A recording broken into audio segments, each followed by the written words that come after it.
Friday, bayang karista, nandito naman po ako si Tita Bata para magbigay po ng giya, no? Ngayong araw ng Miyerkules, sumakit ulo ko nung karera nung linggo.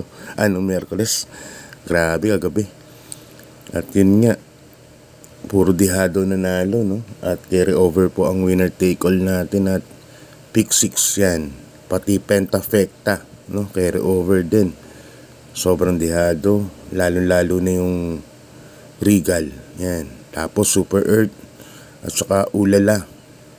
Yun ang mga nagpadihado. 2 out of 8 lang yata ako. So talagang lagas-lagas ako gabi. Pero anyway, ganyan talaga karera. Ako, nabi ko naman sa inyo, hinahinil dahil ang daming entries talaga kahapon. Nakakabigla yung mga nagdeklara. Parang yung araw ng Miyerkules. So yun, bawi na lang siguro susunod. Siguro ngayong Friday baka makabawi tayo. Anyway, ganun talaga. At ganda naman ng karera kahapon, kaso yun nga, talagang yung mga unexpected na mananalo, talagang mananalo. Yan ang dihado talaga. Lalo si Regal. Ang tiyempo nila Alalong Fos 1.29, si Regal 1.29.2. Si Alalong Fos pala nagkaroon ng diferensya, no? Ang sabi lang daw hindi ako sure, pero parang kung di namili na nag-blow, parang ganun, hindi ko alam, hindi pa confirm yan, yung nagsabi lang sa akin kagabi. So bawi na lang ulit tayo. Bali ngayong araw ng Friday may 8 races po tayo. Start din ulit ng karera alas 5. Tapos yun, may carry over nga tayo ng winner take all at saka pick 6, no? Hindi ko alam. Sabay yan, malamang sabay, sigurado sila. Isang araw lang, di pag-iwalay niyan dahil may deklarasyon na kahapon. So ren, race number 1 na tayo, bayang karerista. Race 1 natin, 2-year-old maiden race yan. Dito may 6 runners tayo, 7 runners tayo, but 5 betting option, no? May pinakamagandang tempo rin talaga yung number 3, Buntay Shore, no? Pero ang pipiliin ko rito, first choice, yung number 6, kabay ni Big Boss James, number 6, King James. Yan, nakita ko magandang kabayo. Tapos mabilis siya, 24. Tapos yan lang yung last quarter niya, 29. Pero hindi naman din pinuwersa ng bata, no? Si Berdonya that time, tingin ko ito bandera dito. Tapos yung kalaban na rin yung tingin ko malalamado, yung number 3, Buntay Shore. Yan.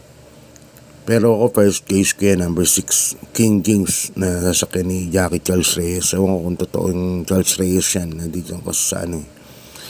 So race number 1 para sa maiden race, number 6, King James, number 3, Buntay Shore. Ang karera nga pala natin yung 1,200 meters lang as 2-year-old, no? Okay, lipat na tayo sa race number 2. Race number 2 natin, class 5 split. Dito may 7 runners po tayo. At nakita ko nga rito, nandun si Jambo, no? Bumaba na po ulit ng grupo, non-placers na po ng 5 yung tatakbuhan niya. So yung connection naman ito, lagi naman po labas. So panguha po ito. Number 2, Jambo, as first case ko yan. Sasakyan ni Jackie King Flores. Second case ko, number 3 na rin, Lord Lewis. Yan, sasakyan ni Jackie Christian L. Advincula. At sa tingin ko ito, bandera po dito. Kahit nandito sila Eunice and Aya, iba po umayri itong kabahay na si Lord Lewis at 1,200 meters. Nakarang bumuka lang po yan, kila Rise Up, no? Si Lord Lewis. Pero tingin ko may tsamba kay Jambo yan. Kaya dito dalawa na po ang pipiliin ko. Number 2, Jambo. Tapos second case ko yung number 3, kabay ng LABD. Number 3, Lord Lewis. Okay, lipat tayo sa race number 4, bayang karerista. Ito, umpisa ng pick 6 natin, no? From races 3 to 8, may carry over na nga tayo rito. First case ko, number 5, Full Control. Yan sa akin ni Jackie J.B. Hernandez. Yan ang first case ko dyan. Dito may 6 runners tayo. Class 4, 28 points to 33 points.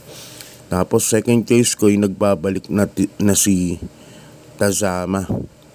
Nasa kay ni Jackie O'Neil Cortez yan. Yan ang second case ko dyan.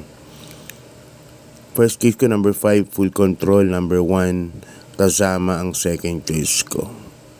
Although rito, hindi ko bandera si Ginebra, no? Pero medyo parang bumikat na talaga laban ni Ginebra dito. At kahit 1,200 meters lang to, kayang tanglawan kagad ni Full Control to sa ni Tazama, no? Saka ni Luke Skywalker nandito rin pala. So hindi natin alam. Kaya yan, first choice ko pa rin number 5, Full Control. Tapos second choice ko number 1, Tazama. Okay, lipan tayo sa race number 4, Bayang Karerista. Race 4 natin ay 12 runners po tayo. Tapos dito class 5 6 points to 10 points. Yan. Bisa ng pick 5. Doon salohin ko na po yung number 9, Yabadabadur. Sa ni Jackie O'Neil Cortez. Nakita nyo naman nakaraan, napakainam. Kalaban si Lucky Julian. At hindi naman pinalo ni ni Jackie Jeff Sarate nakaraan. At nanalo ng mga almost one length, no? Pero yun nga, sabi ko sa inyo, parang ginabayan lang si Yabadabadur ni Jeff. Wala masyadong effort sa ibabaw ng kabayo. Kaya sa tingin ko, lamang na lamang pa rin po dito yan. At ito po ang magiging solo ko sa rota sa darating na carry over, no? Inortecal at saka pick 6. Yan. Sana bigyan ng hustisya ng connections. Dahil angat na angat, no? Number 9, Yabadabadur. Solo na po yan. Okay, lipan tayo sa race number 5, Bayang Karerista. Ang race number 5 natin, class 4, 16 points to 21 points. You know? Ito medyo may kaguluhan ng karera. Pero pili tayo. First case ko, number 13, Darna. Sa ni Jackie Abu de Ocampo.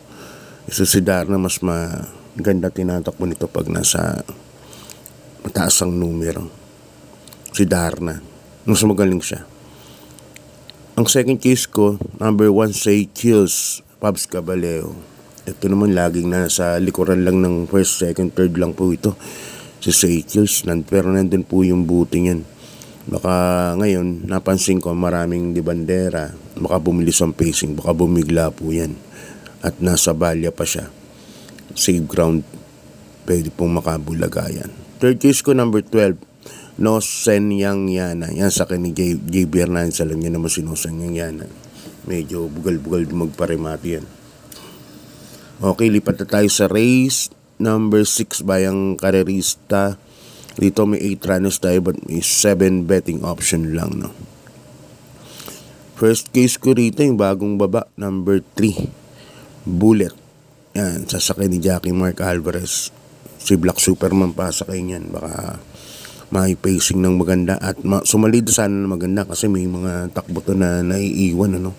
Sabihin yung medyo atrasado sa larga. Pero this time siguro gumanda lang sa lidan nito at makapagpahinga ng 2 kwartos, ipaglalagyan na sila rito. Second case ko na rin yung number 4A, no? Can You Give? Ang ano ko naman dito, baka mahabol si Glenda's Magic. May bilis din po ito si Glenda's Magic. Baka humahabol kay Bullet to, baka makipagtagaan, no? Si Can You Give po ang darating dito. Gamay ni Noel Lunar to. At nasa labas pa po numero. Last to enter. So may pepesto kagad ni Noel Lunar to. Baka kasi magbanggaan yung number 1 saka number 3. Bumilis po pacing yan. Kaya yan, number 3 Bullet, saka number 4A, Can You Give ang mga pili ko para sa race number 6. Okay, lipat na tayo sa race number 7, Penultimate Race, Bayang Karerista. Isang another magulong race na naman. Dito kailangan magparami, no, ng paratingan. Class 5, 6 to 10 points yan, split group. Dito may 12 runners po tayo. At medyo magulo nga. Sabi ko sa inyo, dami may panalo dito. Silver Lining may panalo. Celebrity may panalo. Kentucky Rain may panalo. Havana Una na may panalo. Jacqueline, mainam Putin ako nakaraan. Heirloom may panalo. Steady Cat, Buhayang Bato. Yan yung mga binanggit ko, may mga panalo yan. Pero syempre pipili pa rin ako. First choice number 11, Buhayang Bato. Yan sa ni Jackie Noel C. Lunar. Siya first case ko rito, maganda numero, baka magamay ni Noel to. At second case ko number 3, Celebrity sa ni Jackie King Flores. Yan, medyo may mainam din yan. So 1-4, may 1-7 po yan, panlaban po yan. Tapos third case ko number 5, Kentucky Rain sa ni Jackie Pati Dilemma. Yan, baka maiangat kagad ni Pati yan. May panalo din po. So yan, race number 7, medyo magulo po yan. Kaya good luck po sa race number 7. Okay, lipat tayo sa race number 8. Ang race number 8 natin, class 5, 11 points to 15 points. Dito full gate po tayo. 14 runners. Yan. First case ko rito, number 7. Advance Party sa ni Berjo Mergalieta. Yan, baka hindi na sila paunahin ito na Advance Party. Tingin ko rin bandera to dito. Yan ang first case ko. Second case ko, number 1, Sentinel Node. Yan sa ni Jackie Charles Reyes. Sentinel Node kasi magandang kabayan yung Sentinel Node yan. At yun nga, bumaba na dito sa grupo na to. Baka kalabitin na. Magandang kabayan. At may inam po yan. Kaya sinama ko second choice. Third choice ko, yung nasa kondisyon ngayon. Tingin ko, bakit pa yung kondisyon ito? Number 8, National Treasure. Ang sa ni Jackie Isanel Bautista, magandang diyado po yan. Lagi pong indamani po yung kabayan na yan. At mabibigat din po ang mga kalaban. Kaya dyan sa last race, 3 pili ko. Pero yun last race, dagdag kayo dyan. Pwedeng number 7, Advance Party. Second choice, number 1, Sentinel Node. Third choice ko, number 8, National Treasure. So, hanggang dyan na lang bayan ko rin sa mga nagpapa-shoutout. Next time tayo, shoutout ko kayo. Ipunin ko. So, maraming salamat sa support sa kids exam. Kahapon medyo alat tayo. Bawi na lang tayo ngayong Friday. Race number 1, talaga sinolo ko siya yung 7. Pero may balita nung kagabi. Kaya wala na nataya na akong pass with maaga. Ganun talaga karera. So, God bless po sa inyo bayang karerista. Maraming salamat sa support at good luck sa carry over.